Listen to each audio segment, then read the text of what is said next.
तेरा कलाम रहेगा कायम पहाड़ जब ना रहे खुदाया, तेरे मुंह की एक बात भी टलेगी ना चाहे कुछ भी हो। तेरी मान दिए है जिंदा सोने से भी कीमती, मेरा दिल ये दे गवाही है ये किताब अजीम। नाज़िल करे अपना कलाम, शिकस्ता दिलों को सुकून मिले, तारीखी दूर हो मेरी राहें रोशन कर। दिल अपना कलाम कसरत से ए खुदा बदल दे, रिहाई दे कसरत से फल मिला, कलाम रहेगा कायम पहाड़। अजीज नाजरीन, मैं अयाद ज़रीफ आप तमाम देखने वालों को हमारे रोज़ के बाइबली मुतालियाती प्रोग्राम की नई किस्त में खुशामदीद कहता हूँ। हम थेसलुनीकियों के नाम लिखे गए पहले खत का मुताला कर रहे हैं, जो पौलुस रसूल के पहले लिखे हुए खतूत में से एक है। प्रोग्राम के आगाज़ में मैं खुदा के खादमीन का खैर मकदम करना चाहूँगा। भाई एलियासा और भाई फैज़ फवाद का आपको खुशामदीद। बहुत शुक्रिया। और स्टूडियो में आए दीगर मेहमानों को भी खुशामदीद। नाजरीन, हम कुछ ही लम्हों में मुताले का बाकायदा आगाज़ करेंगे, हमारे साथ रहिए।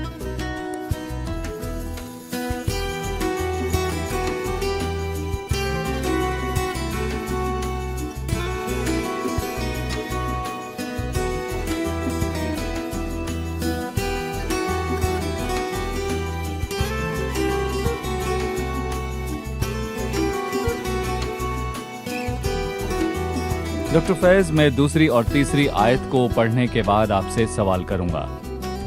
पहले बाब की दूसरी और तीसरी आयत, हम हमेशा तुम्हारे लिए खुदा का शुक्र करते और लगातार तुम्हारे लिए खुदा बाप से दुआ करते हुए तुम्हारे उन कामों को जो तुम ईमान से करते हो, तुम्हारी मेहनत को जो मोहब्बत करते, तुम्हारे सब्र और बर्दाश्त को जो यीशु मसीह में उम्मीद के बायस करते हो, याद करते हैं। डॉक्टर फैज़, इन दो आयात में पौलुस रसूल थेसलुनीके के तमाम ईमानदारों से खुदा का शुक्र करते हुए कहता है कि हम लगातार तुम्हारे लिए दुआ करते हैं। हमें पौलुस की ज़िंदगी की दुआ की अहमियत के मुतालिक बताइए, खासकर थेसलुनीके के ईमानदारों के वास्ते। देखें, ये कोई अचंभे की बात नहीं है कि पौलुस रसूल ने इफिसियों के 6 बाब में खुदा के सब हथियारों की बात की और हमें बताया कि खुदा के सब हथियारों में से रूह में रहकर दुआ करते रहना सबसे अहम हथियार है। और पौलुस रसूल का खुद मर्द दुआ होना कोई अचंभे की बात नहीं, और इसीलिए उसने अपने तमाम खतूत में ये कहा, और ऐसा कोई खत नहीं जिसमें उसने ये ना कहा हो कि वो ईमानदारों के लिए दुआ करता है।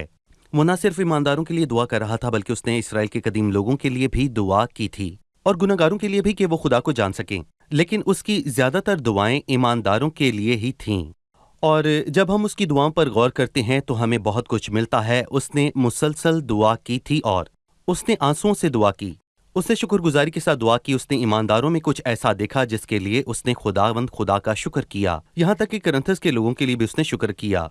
उसने उनकी फलदार जिंदगियों के लिए दुआ की। उसने दुआ की कि उनमें आपस में मोहब्बत बढ़े। उसने दुआ की कि वो मसीह की मोहब्बत के इल्म में जो समझ से बाहर है बढ़ते चले जाएं।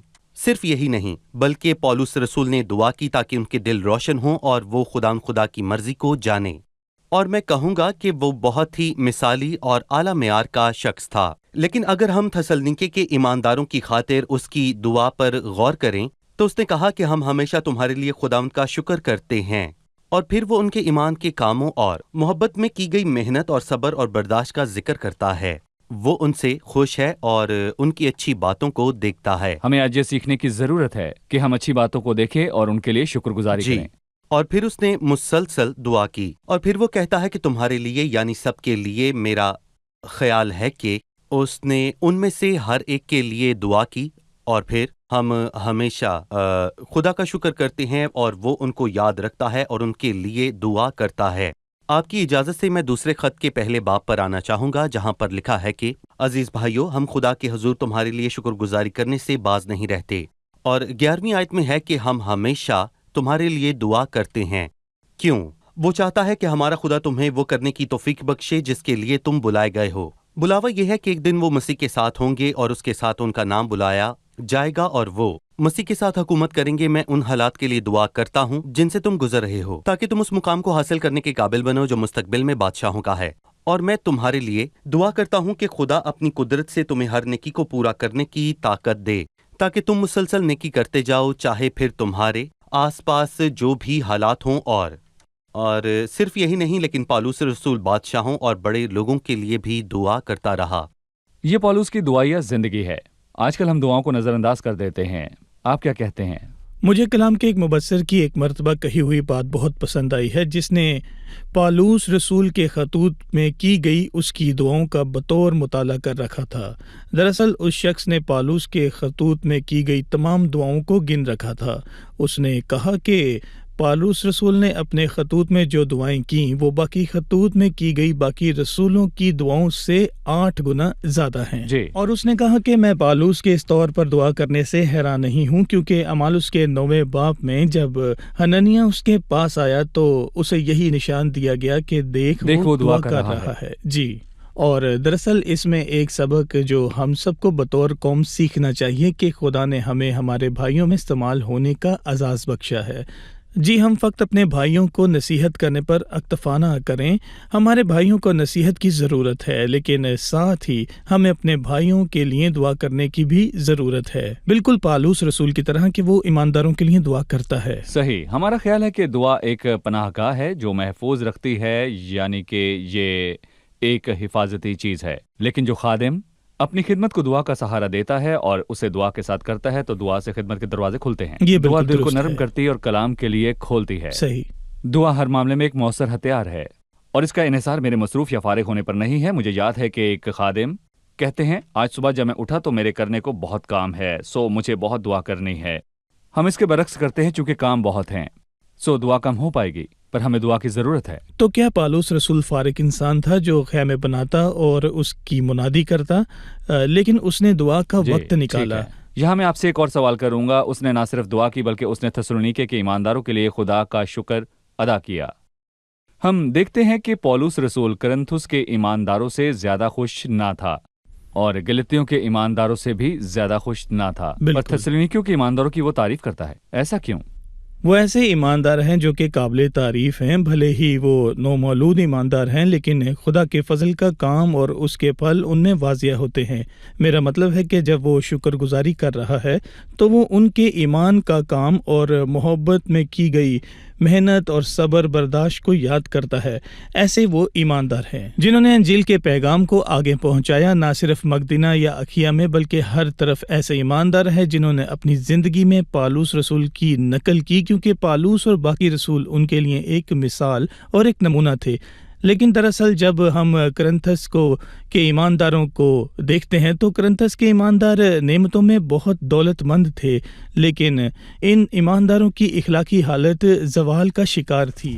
جب پالوس تیسرے باب میں ان کے متعلق بات کرتا ہے تو ان سے کہتا ہے، میں تم سے اس روح کا کلام نہ کر سکا جس طرح روحانیوں سے بلکہ جیسے جسمانیوں سے، اور مسیح میں ان کا روحانی قد ایک بچے کا سا تھا، اور ان کے درمیان حسد تھی اور جھگڑا اور تقسیم جن سے وہ خوش نہ تھا، جن سے پالوس خوش نہیں تھا۔ صحیح، مطلب ہے کہ ایماندار کلیسیا کی روحانی بلوغت ایک خادم کے لیے کس حد تک برکت اور خوشی کا سبب بن سکتی ہے۔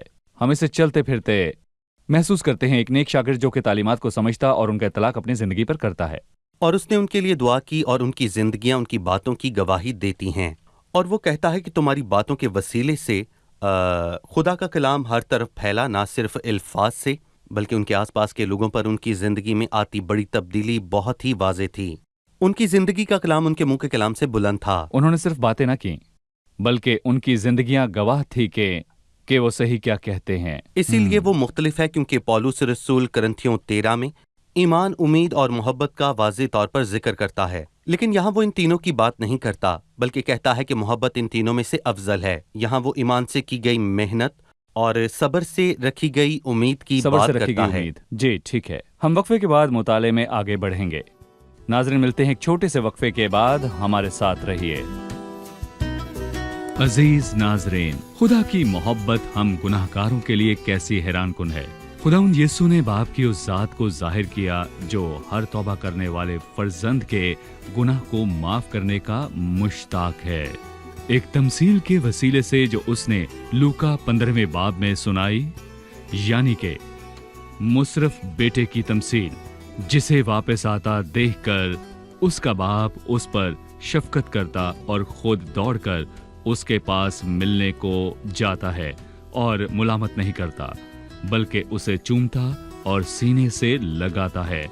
मेरे प्यारे, तसल्ली कर लें कि आसमानी बाप गुनहगारों के लौटने का मुंतज़िर है और उन्हें कबूल करना और उनके गुनाह माफ करना चाहता है। अगर आप भी दूर हैं तो अपने गुनाह का एतराफ करें और बाप के घर में लौट आएं, उस मुसरफ बेटे की तरह, और आप उसके मुंह से खुशामदीद के अल्फाज सुनें।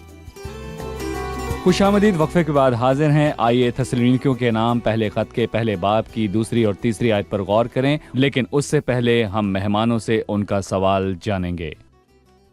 जी, तीसरी आयत है, तुम्हारे उन कामों को जो तुम ईमान से करते हो, तुम्हारी मेहनत को जो मोहब्बत में करते, तुम्हारे सब्र और बर्दाश्त को जो यीशु मसीह में उम्मीद के बायस करते हो, याद करते हैं। ईमान के कामों और मोहब्बत में की जाने वाली मेहनत और सब्र और बर्दाश्त से क्या मुराद है? क्या यह किसी अंदरूनी काम का बैरूनी नतीजा है? क्या मैं इसे ठीक तौर पर समझ रहा हूं? मैं पीटर के सवाल को दोहराना चाहूंगा कि मैं सही समझा हूं या नहीं, कि ईमान के काम और मोहब्बत में की जाने वाली मेहनत और सब्र और बर्दाश्त क्या किसी अंदरूनी काम के नतीजे में दिखाई देने वाली बैरूनी बातें हैं? जो लिखा है इससे क्या मुराद है? भाई याद, अंदरूनी मोहब्बत के बिना कौन काम को करने को तैयार होता है? कौन खुदा के लोगों के लिए कुछ काम करने को तैयार होता है? जब तक ईमान ना हो, आज किसके अंदर सब्र है सिवाय उनके जिसे उम्मीद है? मेरा ख्याल है कि ये तीन चीज़ें बैरूनी तौर पर ज़ाहिर होती हैं दिल में होने वाले इलाही काम के नतीजा में। दिल में ईमान होता है, खुदा ने रूहुल कुद्स के वसीला हमारे दिलों में ईमान उंडेला और उम्मीद भी भरी। हम मसीह में जिसके जलाल की उम्मीद, इस तरह से ईमान काम करता है और मोहब्बत में मेहनत होती है। और मतलब आप देख ये कि सकते ये हैं, अंदरूनी इलाही काम का बैरूनी सबूत है। बिल्कुल और आपको- जी कहिए। देखें, पौलुस रसूल ने यहाँ पर ईमान की बात की। उसने कहा कि अमाल के बगैर ईमान मुर्दा है।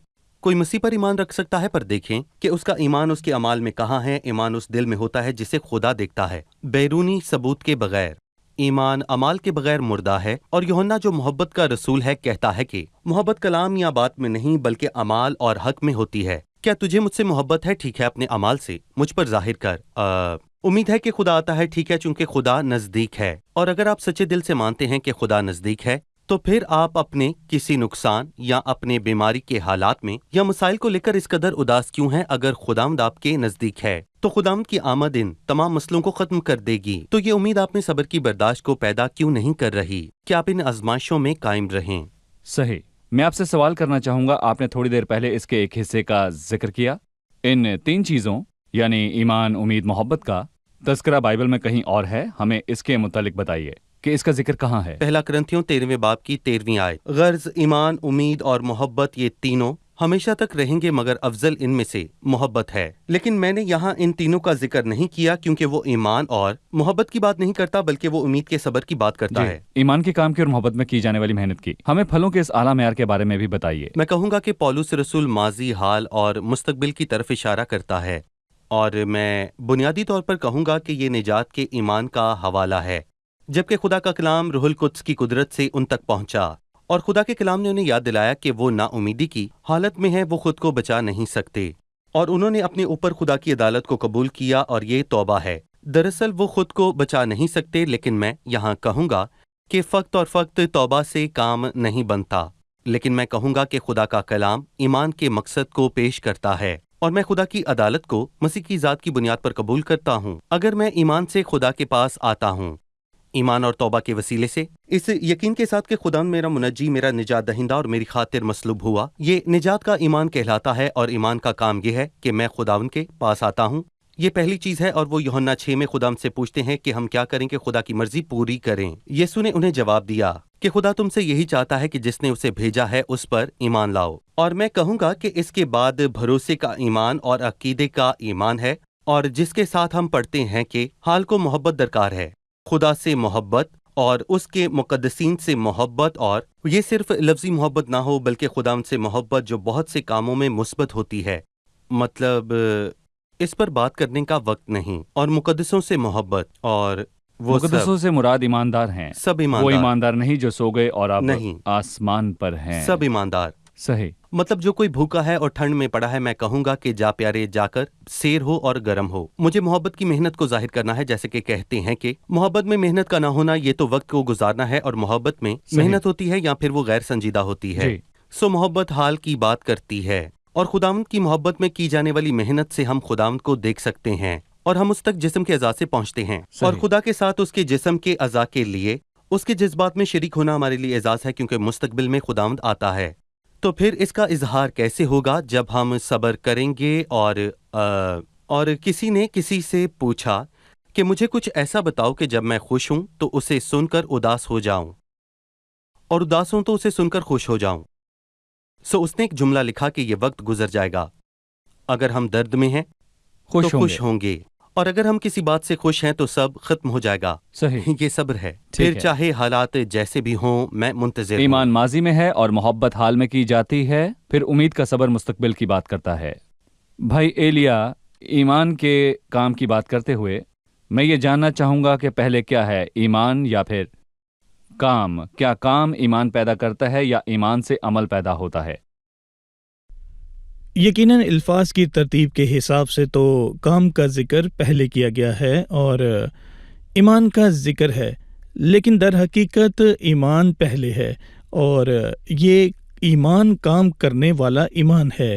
फिर पालूस ने ये नहीं कहा कि हम लगातार तुम्हारे काम और ईमान को याद करते हैं, इस तरह ये दो बड़ी चीज़ें हो जाएं, बल्कि ये कहता है तुम्हारे उन कामों को जो तुम ईमान से करते हो या याद करते हो, ये ईमान दिल में है जो मसीह को शख्सी नजात दहिंदा मानने के नतीजा में है। ये ईमान वो है जो काम करता है, फल लाता है, उसे कामों में ही जाहिर होता है, और लोग ईमान को देख नहीं सकते हैं। तो कैसे साबित होगा ये हकीकी ईमान है जब लोग ईमान के फल को, उस ईमान को अमाल या कामों की सूरत में देखेंगे? जी ठीक है, वो ईमान जो मोहब्बत से काम करता है, ईमान पहले नेक कामों को कायम करता है। खुदा ने हमें यीशु मसीह में नेक कामों के लिए नए सिरे से तख्लीक किया है, जिन्हें करने के लिए खुदा ने पहले ही से हमारे वास्ते तैयार कर रहा है। हमें इसके बारे में मजीद बताइए।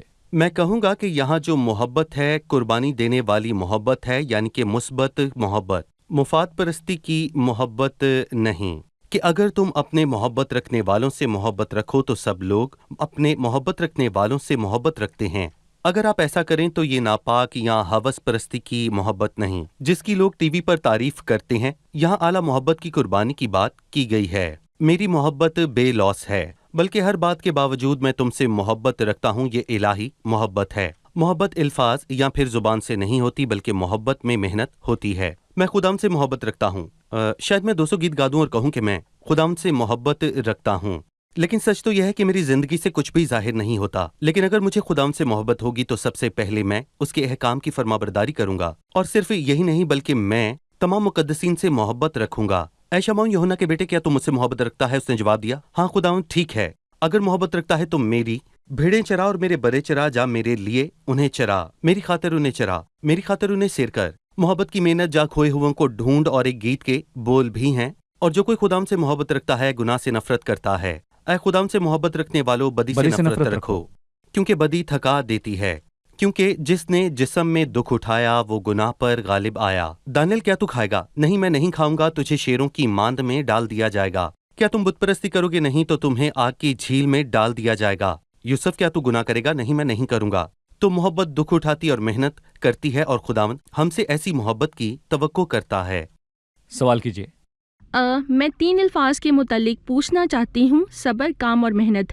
क्या मैं कह सकती हूँ कि ये 3 अल्फाज इंसानी काम हैं जो इंसानी काविश के लिए किए जाते हैं, जो उस इलाही काम का नतीजा है जो मेरे दिल में हुआ, जो कि ईमान, मोहब्बत और उम्मीद है? या खुदा हम में काम करता है? मसलन पौलुस कहता है, मैं नेकी करने का इरादा करता हूँ तो बदी मेरे पास आ मौजूद होती है, यहाँ तक कि काम भी मेरी तरफ से नहीं है। सो मैं चाहे नेकी की जितनी भी कोशिश कर लूँ, मैं नहीं कर सकता। सो क्या अमाल और ईमान दोनों खुदा की तरफ से हैं? ठीक है, सो ईमान खुदा की तरफ से है, और उम्मीद भी खुदा की तरफ से, और मोहब्बत भी खुदा की तरफ से। लेकिन मोहब्बत की मेहनत, उम्मीद का सब्र और ईमान का काम, इनमें मेरा कोई हिस्सा है या खुदा की तरफ से है? میرا ذاتی اعتقاد یہ ہے کہ دونوں جڑے ہوئے ہیں، کاموں کو اور محبت کی جاننے والی محنت کو اور امید کے صبر کو ظاہر کرنے کی صلاحیت انہیں چیزوں کے وسیلہ سے ہے جو خداوند ہم میں ڈالتا ہے اور عطا کرتا ہے۔ اور ہم کوئی مشین نہیں ہیں جس کا اپنا کوئی کردار نہیں، بلکہ ہمارے پاس ایک ذمہ داری ہے، اور خداوند نے انسان کی مرضی کو ختم نہیں کیا اور اس کی ذمہ داری قائم ہے۔ لیکن ایک جسمانی شخص اور ایک ایماندار کے بیچ میں کیا فرق ہے؟ جسمانی شخص کے اندر یہ باتیں نہیں ہوتی، سو وہ اپنا کردار ادا کرنا نہیں چاہتا، لیکن جو انسان خدا سے پیدا ہوا ہے، وہ جس نے خدا کی فطرت کو پایا ہے اور جس میں روح القدس بستا ہے، جبکہ وہ اپنی زندگی میں خدا کے الہی فضل کا کام کرنے کی اجازت دیتا ہے، وہ اور ایمان کے کام بڑھتا جاتا ہے، جی بڑھتا جاتا ہے۔ جبکہ یہ سب کچھ کرتا ہے، وہ خوش ہوتا ہے کہ وہ نیک کام کر رہا ہے۔ صحیح۔ میں کہنا چاہوں گا کہ بائبل مقدس میں 2 پٹڑیاں ہیں، اور ان پٹڑیوں کو میں 2 متوازی لکیریں سمجھتا ہوں جو کبھی بھی مل نہیں سکتیں۔ ایک لائن انسان کی ذمہ داری ہے اور دوسری لائن خدا کا فضل۔ ہم ہر بات میں خدا کے فضل پر انحصار کرتے ہیں، اور فضل ہی سے ہم اپنا فیض پورا کر سکتے ہیں۔ لیکن انسان کی ذمہ داری بھی کوئی چیز ہے۔ کیا یہ خدا کا فضل ہے یا پھر انسان کی ذمہ داری؟ انسان کی ذمہ داری میں کہوں گا مکمل ذمہ داری ہے، اور جب خدا کے فضل کی بات آئے تو ہمیں اس پر تکیہ کرنا ہے۔ ہم ان دونوں لائنوں کو ملانا چاہتے ہیں، لیکن یہ نہیں ملیں گی سوائے ابدیت کے۔ لیکن جن کے پاس ذمہ داریاں ہیں وہ انہیں پورا کرے اور خدا کے فضل پر اعتماد رکھے۔ جی، یہاں تک کہ فضل بھی خدا کی طرف سے نعمت ہے۔ انسان ہوتے ہوئے مجھے فضل میں بڑھنا چاہیے، اور یہ فعل اہم ہے۔ اگر اس سے متعلق کوئی ذمہ داری نہیں ہے تو خدا مجھے اسے نہیں سونپتا، لیکن اس نے مجھے دینداری کے امکانات سے نوازا۔ جی بھائی ایلیا، آپ ہمیں امید اور صبر کے حوالے سے بتائیے۔ دراصل صبر کا موضوع بہت ہی نایاب ہوتا جا رہا ہے۔ دنیا میں کوئی بھی اس پریشانی کو جھیلنے کے قابل نہیں جو اسے درپیش ہے۔ کوئی درد میں صبر کس طرح کر سکتا ہے؟ ماں اپنا بیٹا کھو دے، بھلا وہ صبر کیسے کرے؟ بیوی صبر کیسے کرے جس کے شوہر کو یسوع کے نام پر مار ڈالا گیا؟ جو لوگ مسیح کی خاطر دکھ اٹھاتے ہیں صبر کیسے کرتے ہیں اور کب تک کرتے ہیں؟ یہ ختم کب ہوگا؟ یہ تب ہوگا جب خداوند اپنے وعدہ کے مطابق آئے گا تاکہ ایمانداروں کو اپنے ساتھ لے جائے، اور دراصل یہ امید ایمانداروں کو تمام حالات کے باوجود تسلی دیتی ہے۔ اور میں یہ کہنا چاہوں گا کہ یہ بڑی مؤثر بات ہے جو کہ ایک ایماندار کو مشکل حالات یا اس کی ایذا رسائی اور دکھ درد کے باوجود صبر رکھتی ہے۔ ان سب باتوں کے باوجود جن کا تقاضا آپ نے، اگر مسیح میں ہماری امید صرف ایسی دنیا تک ہے، تو پالوس اپنے کرنتھیوں کے 15ویں باب میں کہتا ہے کہ ہم اس دنیا کے سب سے زیادہ بد نصیب لوگ ہیں۔ خدا کا شکر ہے کہ اس نے ایمانداروں سے یہ وعدہ کیا ہے، اور پالوس نے اپنی تحریر میں اسے دہرایا ہے کہ خداوند لوٹ کر آنے والوں سے اپنے بھرپور جلال کے ساتھ، جیسا کہ مکاشفہ کی کتاب ہمیں بتاتی ہے کہ 4 مرتبہ یہ وہ اعلان کرتا ہے، میں جلد آ رہا ہوں۔ صحیح، امید کا صبر۔ ڈاکٹر فیض، ان لوگوں کی حوصلہ افزائی کیجیے جو دکھ اٹھا رہے ہیں، یا خاص کر جو عرب کے خطے میں ہیں۔ ہم آج لوگوں کے گھروں سے نکلنے کی خبریں سنتے ہیں، اور وہ کہتے ہیں آخر کب تک؟ ہم سنتے ہیں کہ بہت سے لوگوں نے اپنے گھروں کو، اپنے پیاروں کو کھو دیا جنہیں دوسرے ملکوں میں مار ڈالا گیا، یعنی وہ لوگ جو ان ممالک میں رہتے ہیں، اور وہ کہتے ہیں کہ وہ مسیح کی خاطر کب تک دکھ اٹھائیں گے؟ آپ کہتے ہیں ٹھہرو، لیکن کب تک؟ میں ان سے وہی کہوں گا جو پالوس رسول نے عبرانیوں سے کہا کہ جو دکھ اٹھاتے ہیں کہ تم نے اپنے ایمان کی خاطر بہت سے دکھ اٹھائے، تم نے صبر کیا، ظلم خوشی سے سہا اور تمہارا مال لوٹا گیا، تو پھر ہم کیا کریں؟ اس نے انہیں پھر سے بتایا کہ تمہیں صبر کی ضرورت ہے، لیکن صبر سے ہمیں کیا حاصل ہوگا؟ صبر ہمیں کیا دکھائے گا؟ پر اس نے ہم سے پھر کہا کہ ایمان کے بانی اور کامل کرنے والے یسوع پر نظر رکھیں، جس نے اس خوشی کی خاطر جو اس کے سامنے تھی دکھ سہا، جس نے شرمندگی کی پرواہ کیے بغیر صلیب کا دکھ سہا۔ مسیح کو تکتے رہنے سے انسان دکھ سے بآسانی گزر جاتا ہے، اور جب ہم ایک دوسرے کا منہ تکتے ہیں اور اپنا موازنہ خود سے بہتر حالات والوں کے ساتھ کرتے ہیں، یہ اچھا نہیں۔ لیکن جب ہم مسیح کو دیکھتے ہیں تو صبر کرنے والے ہم نہیں ہیں، کیونکہ میں کہوں گا کہ جس نے ہم سے زیادہ صبر کیا وہ دراصل مسیح ہے۔ مسیح کے ساتھ دکھ اٹھانا اعزاز ہے۔ مسیح صابر ہے اور ہم اس کے ساتھ صبر کرتے ہیں، اور سب چیزوں کا خاتمہ ہو جائے گا کیونکہ مسیح کی آمد نزدیک ہے. خداوند یسوع مسیح کے منتظر رہو جو تمہیں ہمیشہ کی زندگی دے گا. مسیح کی آمد سے تمام دکھوں سے نجات ملے گی. خداوند نزدیک ہے. خداوند کی آس رکھ, مضبوط ہو اور تیرا دل قوی ہو. ہاں, خداوند ہی کی آس رکھ. اگر ہمیں مسیح کے آنے کی امید مبارک نہ ہوتی تو دنیا میں ہونے والی مصیبتوں کا ہم میں صبر نہ ہوتا. خداوند آپ کو برکت دے. اب ہم مہمانوں سے ان کی رائے جانیں گے.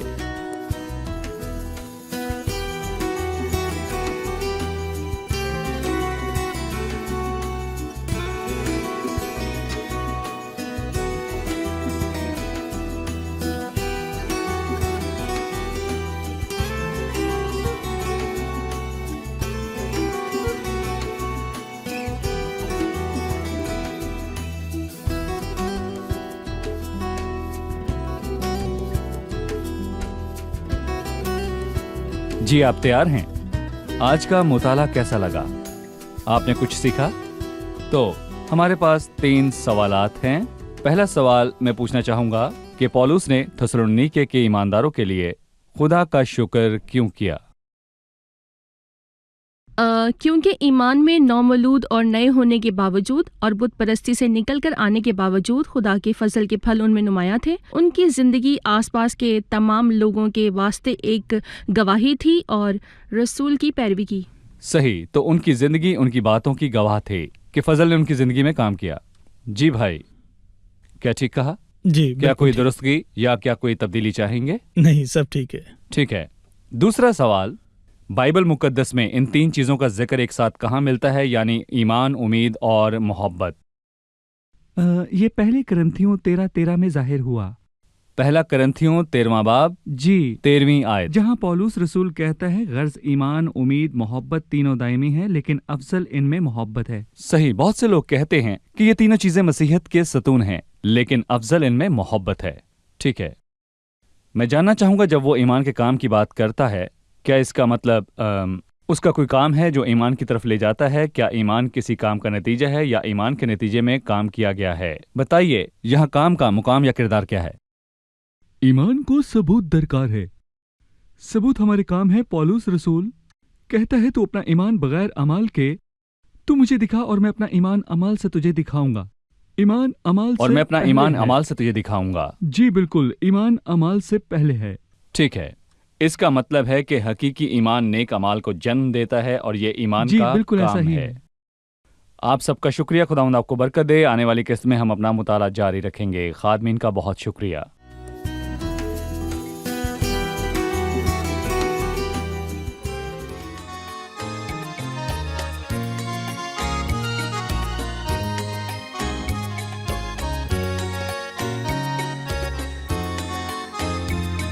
حبيبي أياما لأجلي جرحت وعني ذبحت بأيدي الخطى أراك حبيبي لذنبي صلبت وكأسي شربت وأنت الإله أراك حصبت مع الآثمين فتاج من الشوك فوق الجبين ولص يسارا ولص يمين وأصوات جند لك قائلين لتنجو إذا كنت أنت الإله لتنجو إذا كنت أنت الإله لتنجو إذا كنت أنت الإله.